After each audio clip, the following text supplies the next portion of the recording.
जय जननी। आज हम लोग देखेंगे लिपिड्स का थर्ड पार्ट। हमने इसके अगले वाले पार्ट में सिंपल लिपिड्स देखा था। अब इसके हम थर्ड पार्ट में देखेंगे कंपाउंड लिपिड्स। ठीक, तो लिपिड्स में हम लोग क्या देखेंगे? कंपाउंड लिपिड्स देखेंगे। तो इसमें आपका कंपाउंड लिपिड्स को हम कॉम्प्लेक्स लिपिड्स के नाम से भी जानते हैं, जिसे हम जटिल लिपिड भी कहते हैं। कंपाउंड लिपिड संयुग लिपिड्स या कॉम्प्लेक्स लिपिड्स या जटिल लिपिड्स के नाम से भी क्या है जानते हैं इसे। ठीक, इसमें पहला पॉइंट दिया हुआ है, is a type of lipids that consist of fatty acid, glycerol and additional functional group such as phosphate, carbohydrate और प्रोटीन। मतलब यह प्रकार का लिपिड से होता है जो फैटी एसिड, ग्लिसरॉल और कार्यात्मक समूह जैसे फास्फेट, कार्बोहाइड्रेट और प्रोटीन से क्या होते हैं, मिलकर बने होते हैं, जिसे हम कंपाउंड लिपिड्स कहते हैं। अगर इसे हम हिंदी में देखें तो यह एक प्रकार का लिपिड्स है जिसे में फैटी एसिड, ग्लिसरॉल और अतिरिक्त कार्यात्मक समूह जैसे फास्फेट, कार्बोहाइड्रेट या प्रोटीन होते हैं, जिसे हम कंपाउंड लिपिड कहते हैं। इतने चीज़ों से मिलकर के क्या बना होता है? कंपाउंड लिपिड बना होता है। इसमें अगला पॉइंट दिया हुआ है, the play essential role in cell membrane signalling and metabolism. तो वे कोशिकाएं झिल्ली जो संकेतन मतलब सिंगल एक स्थान से दूसरे स्थान तक संकेत सूचना पहुंचाने का कार्य करता है और मेटाबॉलिज्म में महत्वपूर्ण भूमिका निभाते हैं, ऐसे लिपिड्स को हम कंपाउंड्स लिपिड्स कहते हैं। ठीक, ऐसे इस प्रकार के लिपिड्स को हम लोग क्या कहते हैं? कंपाउंड्स लिपिड्स कहते हैं। तो इसके टाइप्स कितने होते हैं? तो टाइप्स ऑफ कंपाउंड लिपिड्स कितने प्रकार के होते हैं? Compound lipids. ठीक, तो इसमें आपका दिया हुआ पहला ए फास्फोलिपिड्स जो फास्फेट ग्रुप का होता है, कंटेन ऑफ फास्फेट ग्रुप जो फास्फेट ग्रुप से मिलकर के बना होता है, इसे फास्फोलिपिड्स कहते हैं। उसमें भी दिया हुआ है glycolipids contain a carbohydrate group, यह कार्बोहाइड्रेट से बना होता है, समूह होता है। ठीक, उसके बाद अगला पॉइंट दिया है लिपोप्रोटीन्स, लिपिड्स कंबाइंड विथ होते हैं, ये वसा कंबाइंड विथ होते हैं जिससे लिपोप्रोटीन होता है। ठीक, तो उसके बाद हम लोग देखेंगे फास्फोलिपिड्स। ए में फास्फोलिपिड देखेंगे, फिर ग्लाइकोलिपिड देखेंगे, फिर लिपोप्रोटीन देखेंगे। तो फास्फोलिपिड जो होता है वो फास्फेट प्लस लिपिड से मिलकर बना होता है, जिसे हम फास्फोलिपिड्स कहते हैं। इसमें पहला पॉइंट दिया हुआ है, a phospholipid is a type of lipid that contains a phosphate group and is a major component of cell membrane। तो यह एक प्रकार का लिपिड्स होता है जो कंटेन होता है, जिसका समूह होता है फास्फेट ग्रुप का बना होता है, और इसका मेजर कंपोनेंट मुख्य समूह क्या होता है? सेल मेम्ब्रेन होता है। तो अगर हिंदी में देखें तो फास्फोलिपिड एक प्रकार का लिपिड है जिससे हम फास्फेट समूह होता है, और यह कोशिका झिल्ली का एक प्रमुख घटक होता है। ठीक, और इसका फंक्शन हम देख लें, फंक्शन मतलब कार्य। तो इसमें दिया हुआ पहला एक phospholipid bilayer that surrounded and protect cell.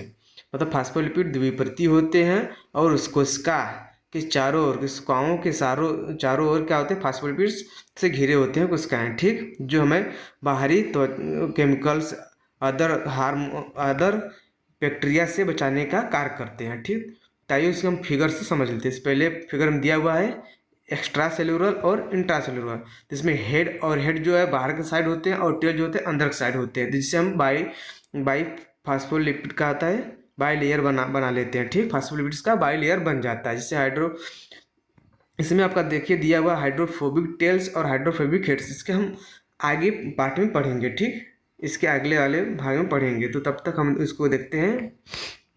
B वाले में दिया हुआ है, ये फास्फोलिपिड्स का लेयर बना हुआ है जो बीच में हम लोग का सेल होता है, और फास्फोलिपिड जो होता है उसके बाहरी परत बना होता है, जो हमें खतरनाक केमिकल से, रासायनिक केमिकलों से, पॉइजन से, other bacteria, fungal infection, organic particle से क्या होता है? बचाने का कार्य करता है ये लेयर्स। ठीक, ये लेयर हमारे लिए बहुत ही महत्वपूर्ण होता है। इसके बाद दूसरा पॉइंट दिया हुआ है 2, the play a role in cell signalling and transport of molecules across the membrane. मतलब यह वो कोशिकाएं होती है जो संकेतन का कार्य करती हैं और झिल्ली के पार अणुओं को परिवहन में भूमिका निभाने का भी कार्य करती हैं। ठीक, मतलब झिल्ली के पार अणुओं को ट्रांसपोर्ट करने का भी काम करती है, एक स्थान दूसरा पहुंचाने का भी कार्य करती हैं। इस प्रकार के यह होता है फास्फोलिपिड्स के कार्य से हम क्या कहते हैं? फास्फोलिपिड्स। ठीक, इसमें दिया हुआ अब तीसरा, they help maintain the fluidity and integrity of the cell membrane. मतलब वो कोशिकाएं झिल्ली की तरलता और अखंडता बनाए रखने में क्या होती है? सहायता करती हैं। मतलब ये जो होते हैं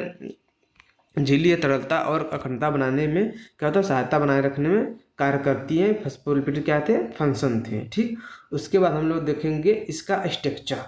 तो फास्फोलिपिड का कैसा स्ट्रक्चर होता है, फास्फोलिपिड की संरचना। ठीक, तो इसमें दिया हुआ है ए फास्फेट ग्रुप जो PO4 3- होता है। ठीक, तो हाइड्रोफिलिक जो वाटर अट्रैक्टिंग होते हैं जो हेड होता है। ठीक, उसे फास्फेट समूह कहते हैं। हाइड्रोफिलिक होते हैं जो पानी को आकर्षित करने का कार्य करते हैं, वो सिरा होता है। जो सिरे होते हैं बाहर की साइड होते हैं, वो पानी को आकर्षित करने का कार्य करते हैं, हाइड्रोफिलिक होते हैं। ठीक, उसके बाद इसमें आपका आ जाएगा दूसरा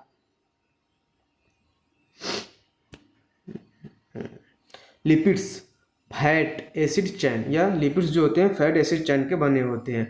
हाइड्रोफोबिक होते हैं ये, मतलब वाटर रिपेलिंग होते हैं, मतलब ये आकर्षित नहीं करते हैं, निकर्षित करने का कार्य करते हैं, मतलब वाटर को नष्ट होकर के इसे बाहर भेजने का कार्य करते हैं। टेल होते हैं, पूछ होते हैं। लिपिड फैटी एसिड श्रृंखलाएं होती हैं, हाइड्रोफोबिक होती हैं, जो पानी से बचाने वाली होती हैं, पानी को नहीं सोखती हैं। तो हमने लिपिड क्या होता है, फास्फेट और लिपिड से मिलकर बना होता है फास्फोलिपिड्स। तो इसमें फास्फेट ग्रुप में हाइड्रोफिलिक होते हैं, और लिपिड्स जो होते हैं वो फैटी एसिड के चैन होते हैं जो हाइड्रोफोबिक होते हैं। ठीक, तो इसमें लिपिड और फास्फेट से मिलकर बना होता है। तो ये है लिपिड्स का हाइड्रोफोबिक होते हैं, और फास्फेट ग्रुप जो होते हैं हाइड्रोफिलिक होते हैं। ठीक, तो ये हो गया स्ट्रक्चर। अब इसको हम देखिए चित्र के अनुसार हम देखो समझे। तो head of face outer side, मतलब जो इसका हेड होता है वो बाहर की तरफ होता है। सिरा बाहर की ओर होते हैं जो पानी की ओर होते हैं। ठीक, जो पानी को सोखते हैं वो बाहर की ओर होते हैं। टेल फेस इन वार्ड, मतलब वो जो टेल होता है वो अंदर की साइड होता है। एनीवे फॉर वाटर, पूंछ की अंदर होती है और पानी से क्या होता है, दूर होती है। तो इस फिगर में आप लोग देखिए, तो इस फिगर में दिया हुआ हेड जो है रेड कलर का हो, गोला बना हुआ, और एक हेड में दो टेल होते हैं, मतलब दो पूंछ होती हैं। तो जो हेड है उसको हम क्या कहते हैं, हाइड्रोफिलिक हेड्स कहते हैं, जो पानी को आकर्षित करते हैं, वो पानी को ग्रहण करते हैं। ठीक, तो ये क्या होता है, फास्फेट और ग्लिसरॉल से बने होते हैं। ठीक, जिसे हम हाइड्रोफिलिक हेड्स कहते हैं, जो पानी को आकर्षित करने का कार्य करते हैं। ठीक, उसके बाद इसमें टेल जो है वो क्या होता है, हाइड्रोफोबिक होते हैं, जो पानी को निष्कासित करने का कार्य करते हैं, उसे ग्रहण नहीं करते हैं, वो अंदर की तरफ होते हैं। इसमें दो टेल होते हैं। और इसमें मैंने एक बात बताया था कि फैटी एसिड के चैन होते हैं, मतलब इसमें दो फैटी एसिड दो प्रकार के होते हैं, दोनों होते हैं। एक सैचुरेटेड फैटी एसिड होता है, एक अनसैचुरेटेड फैटी एसिड होते हैं जो टेल होते हैं। ठीक, वो हाइड्रोफोबिक होते हैं, जो पानी को आकर्षित नहीं करते हैं बल्कि निकर्षित करते हैं, उसको निष्कासित करने का कार्य करते हैं, उससे दूर होते हैं। ठीक, तो उसमें सैचुरेटेड फैटी एसिड मतलब संतृप्त फैटी एसिड, और एक अनसंतृप्त फैटी एसिड होते हैं। ठीक, हमने इस पार्ट में कंपाउंड लिपिड्स किसे कहते हैं, फास्फोलिपिड्स क्या है, उसके बारे में समझाना, उसके फंक्शंस देखें, उसके स्ट्रक्चर्स देखें। उसके बाद हम लोग जो बचा हुआ ग्लाइकोलिपिड और लिपोप्रोटीन, तो हम इसके अगले वाले पार्ट में पार्ट 4 में देखेंगे ग्लाइकोलिपिड्स और लिपोप्रोटीन। ठीक, जय हिंद।